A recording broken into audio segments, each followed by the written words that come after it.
দেশের জ্বালানি চাহিদার ৬২% আমদানি নির্ভর, ফলে বেড়েছে দাম। এই অবস্থায় জ্বালানি ব্যবসায় স্থিরতা আনতে উন্মুক্ত বাজারের কথা বলেন জ্বালানি উপদেষ্টা মোহাম্মদ ফজলুল কবির খান।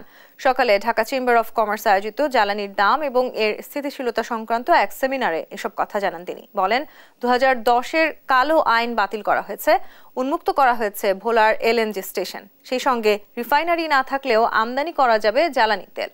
জ্বালানি উপদেষ্টা বলেন, পরিচয়ের জেরে ব্যবসা করার দিন শেষ। এ সময় সামনের বছরের নতুনভাবে ১০০টি গ্যাসকূপ সন্ধান এবং নবায়নযোগ্য জ্বালানির জন্য সরকারি অব্যবহৃত জমি ব্যবহারের কথাও জানান উপদেষ্টা। আইপিপি এটা একটা আউটডেটেড পদ্ধতি, এটা ৯০ সালের দিকে হতো, এখন আর হয় না।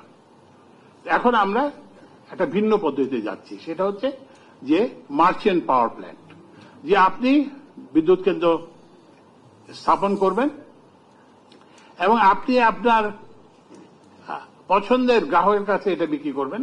যেহেতু আপনাদের নাই, ট্রান্সমিশন ডিস্ট্রিবিউশন লাইন নাই, সেজন্য আপনারা ওই ট্রান্সমিশন ডিস্ট্রিবিউশন লাইন ব্যবহার করার জন্য উন্মুক্ত করে দেওয়া হবে এবং আপনারা একটা ওই যে অন্য বিপিডিবি যেরকম ইয়ের জন্য যে হুইলিং চার্জ দেয়, সেরকম একটা হুইলিং চার্জ আপনার দিতে হবে। হয়তো একটা অংশ, হয়তো ১০ কিংবা ২০% আর সরকারকে কেনার একটা রাখবো, যাতে করে